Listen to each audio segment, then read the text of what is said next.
Fala, humanos! Seja bem-vindo ao nosso canal Mestre RPA. E hoje vamos fazer um vídeo especial de uma dúvida que surgiu lá no nosso grupo do Telegram, beleza? Mas antes, não deixa de se inscrever aqui, curtir e compartilhar aí também com seus amigos, com seus colegas de trabalho aí na faculdade. Compartilhe os vídeos para chegar a mais pessoas esse conhecimento, tá bom? Então, uma dúvida que surgiu lá no nosso grupo do Telegram foi a seguinte, né? O nosso inscrito lá no grupo, ele estava com uma dúvida, porque o projeto dele estava funcionando, mas, de repente, ele atualizou o sistema, atualizou o iPath e o projeto parou de funcionar. Começou a dar esse tipo de erro aqui, dando erros que ele não estava encontrando alguma coisa, né? Estava dando um documento inválido, tá bom?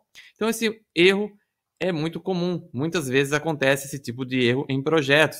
Você, por algum motivo, faz alguma atualização e acaba essa atualização quebrando alguma coisa dentro do projeto, tá bom? Então, não se assuste se isso aí aconteceu com você. Vamos aqui tentar resolver esse problema. Bom, para entender primeiro como funciona, vamos abrir aqui o nosso arquivo, nosso projeto, um projeto novo no iPath, beleza? Então, eu vou abrir aqui um projeto novo no iPath. Deixa eu compartilhar aqui a minha tela com vocês. Então, estou aqui no meu iPath. Vamos criar aqui um processo novo e vamos entender como isso funciona, beleza? Vamos entender como esse problema funciona. Então, para começar, esse problema é causado basicamente por uma incompatibilidade de versão de pacotes ou de versão de estúdio, né? E para resolver isso, a gente vai ter que fazer o seguinte passo. Então, para corrigir esse problema, a gente precisa primeiro entender como que funciona o arquivo de projeto do nosso iPath. Então, vamos abrir aqui projetos e vamos aqui na parte lateral entender como que funciona a estrutura, como que ele funciona ao abrir um projeto, um arquivo novo, beleza? Então, a primeira coisa que você vai fazer é tentar aqui, ó, abrir esse project.json. Você pode clicar com o botão direito nele e abrir. E ele vai abrir o arquivo aqui dentro de uma aba. Você pode perceber que essa é uma função nova. Se você tem uma versão mais antiga, que você estava trabalhando com a versão mais antiga do iPath, você não conseguiria abrir um arquivo JSON, por exemplo, aqui dentro do próprio iPath. Você não conseguiria fazer essa visualização. Agora, temos essa comodidade de poder visualizar um arquivo JSON dentro do próprio iPath. Isso aqui facilita muito para a gente entender as funcionalidades, entender como que funciona esse arquivo. Bom, se você olhar esse arquivo aqui, é um pouquinho mais avançado. Se você não tem conhecimento de JSON, você está começando agora com o iPath, é um pouquinho mais complicado de entender isso, mas vai com calma, repita o vídeo várias vezes que você vai entender certinho como isso funciona. Bom, se você está vendo aqui o meu arquivo, você pode ver que tem aqui o nome do projeto, que é basicamente o nome do projeto que a gente deu lá no início do arquivo. Então, quando você gerou aquele arquivo inicial, teve esse arquivo aqui, ó, esse nome do projeto. Então, esse é o nome do projeto. Aqui tem a descrição. Caso você tenha colocado alguma descrição no arquivo, ele vai estar aqui, ó, dentro desse carinha aqui, ó, dentro dessa descrição. E aqui o arquivo principal. E aqui que começa o problema que ele causa quando você, por algum motivo, ele não consegue abrir o arquivo de um projeto que já estava funcionando. Aqui eu tenho, ó, o arquivo principal, ou seja, ele está falando aqui para dentro do meu projeto, ele está falando para dentro, ele está falando aqui que o meu projeto, o arquivo principal do projeto, ou seja, o primeiro arquivo que ele vai chamar quando ele começar a executar esse projeto, é o main.xaml. Então, esse arquivo é o primeiro a ser executado quando ele for startado, quando o meu robô for startado. Então, ele startou o projeto, a primeira coisa que ele vai fazer é executar esse arquivo, e a partir desse arquivo aqui, ele chama todos os outros arquivos que estão sendo chamados dentro desse main.xaml. E aqui entra onde que é a principal causa desses problemas. Quando você atualiza aí um projeto, ou atualiza o seu pacote, o seu estúdio, quando você faz essa atualização, pode ser que você esteja usando uma versão diferente do seu pacote. Então, aqui dentro desse JSON aqui, ó, você tem as versões do pacote.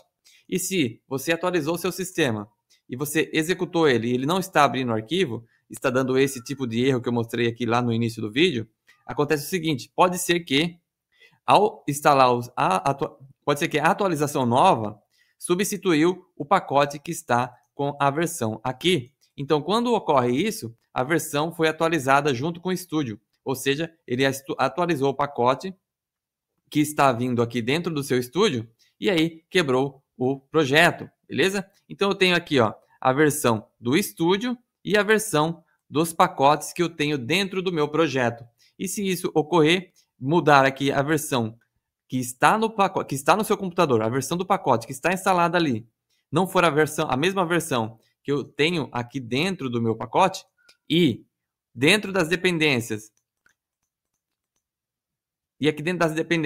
for diferente dos valores que estão aqui dentro desse arquivo JSON, dá essa incompatibilidade, dá esse problema e acontece esse erro na inicialização de um projeto, beleza? Então, para resolver esse problema, você vai fazer o seguinte, você pode renomear esse arquivo aqui, ó, .json, você pode fazer ele, renomear ele, fazer um backup desse arquivo, então você pode mover ele para uma outra pasta, pode pôr um outro nome nesse arquivo, ou se você tiver confiança que o seu projeto não tem nenhum problema, você pode simplesmente deletar esse arquivo, mas pode ser que isso aqui não funcione 100%. Isso aqui a maioria das vezes vai funcionar. Então, por isso, eu recomendo que você faça um backup desse arquivo. Você salve ele em uma outra pasta, por exemplo. Então, você vai fazer o seguinte, você vai deletar o seu arquivo. Então, vou até abrir a pasta do meu projeto aqui, ó. Abrir o local do arquivo. Vou compartilhar aqui a minha janela completa, ao invés de apenas compartilhar a minha tela do navegador. Vamos compartilhar aqui uma janela. Então, você vai abrir aqui o seu projeto do Windows. Você vai abrir aqui o seu projeto do YPF. E você pode, por exemplo, renomear esse arquivo aqui, ó. Vamos renomear esse arquivo. Vou colocar aqui, ó, project2, beleza? Project2. E aí, você vai fazer o seguinte, você vai fechar o seu YPF, você pode fechar o seu YPF, fechar o seu projeto, vamos fechar ele aqui, e vai abrir, clicando, e vai abrir o seu projeto, clicando aqui, ó, no main, tá certo? Ao invés de abrir ele pelo YPF aqui, ó, então, ao invés de abrir o arquivo, o seu projeto, pelo YPF, clicando aqui, vamos abrir o nosso estúdio, então, ao invés de abrir pelo estúdio, diretamente o seu projeto, clicando ali dentro do histórico que aparece na tela inicial, você vai fazer um outro passo, um passo que ele vai gerar um novo arquivo project.json. Então, aqui dentro da minha tela, você tem todos os arquivos que você trabalhou nos últimos dias, né? Então, você tem o histórico seu dentro desse projeto, dentro dessa página inicial. E você poderia abrir o seu projeto por aqui, mas não iremos fazer isso. Então, aqui temos 3 possibilidades de você abrir um projeto com a YPF. Tem a primeira, que é clicando no histórico que está aqui. Você tem uma outra, que é abrir um projeto local. Você clica aqui e abre o arquivo dentro da sua pasta, dentro do seu computador. E a terceira forma que tem é você abrir a pasta por explorador aqui de arquivos do Windows. E ao invés de abrir pelo project.json, você vai clicar 2 vezes aqui, ó, no main. Então, você vai dar 2 cliques no main e ele vai abrir o seu projeto. Provavelmente, quando você fizer isso, o seu projeto vai resolver esse problema de incompatibilidade, de erro na hora de inicializar um projeto. Por que acontece esse erro? Por que acontece também essa solução? Porque esse projeto aqui vai resolver o problema de incompatibilidade com esse tipo de ação. Aqui dentro se você voltar aqui na tela inicial, no arquivo, você vai ver que ele gerou um novo arquivo project.json. Tá certo? Então, ele pegou um arquivo e gerou um novo. Por que ele gerou esse novo arquivo? Porque eu não tinha nenhum arquivo na pasta e quando eu cliquei no main, ele vai falar assim, ó, o arquivo de configurações do projeto não existe ainda, então eu preciso gerar um novo arquivo. E esse arquivo ele vai gerar com as configurações que o seu projeto tem atualmente. Ou seja, se o seu projeto está com um pacote com a versão diferente, ele vai atualizar os dados dentro desse project.json para o projeto, para as especificações do seu projeto, para as especificações reais do seu projeto. Então, se na atualização do seu YPF ocorreu esse problema, aqui ele trocou os arquivos do pacote do seu projeto, quando você executar, ele vai atualizar o project.json com as informações corretas, tá bom? Então, isso aí vai ser um problema resolvido, caso seja esse o tipo de dificuldade que você esteja enfrentando, tá bom? Então, essa é uma dúvida que surgiu lá no grupo do Telegram. Se você tiver dúvida também, se inscreve aí no nosso grupo do Telegram, que a gente vai procurar responder todo mundo por lá também, tá bom? E se você quiser aprender o YPF de verdade, eu também vou deixar aí o link aí para o nosso curso de YPF. Por enquanto, no dia da gravação desse vídeo, as vagas ainda estão fechadas, mas assim que abrir, você vai receber uma notificação. Então, se inscreve lá para quando abrir as vagas, você participar da nossa nova turma do curso Mestre RPA, tá bom? Também temos aí o nosso novo curso Mestre Power Automate, onde você também pode se inscrever aqui no link da descrição, tá bom? Então eu espero você no nosso próximo vídeo. Então não se esqueça de ir lá no nosso grupo do Telegram, se inscrever lá, ajudar o pessoal, perguntar lá também as dúvidas que você tiver, ajudar o pessoal lá que pergunta também. Então vamos deixar o nosso grupo lá no Telegram bem ativo, uma comunidade ativa de automação de processos, tá bom? Então eu espero você. Até lá!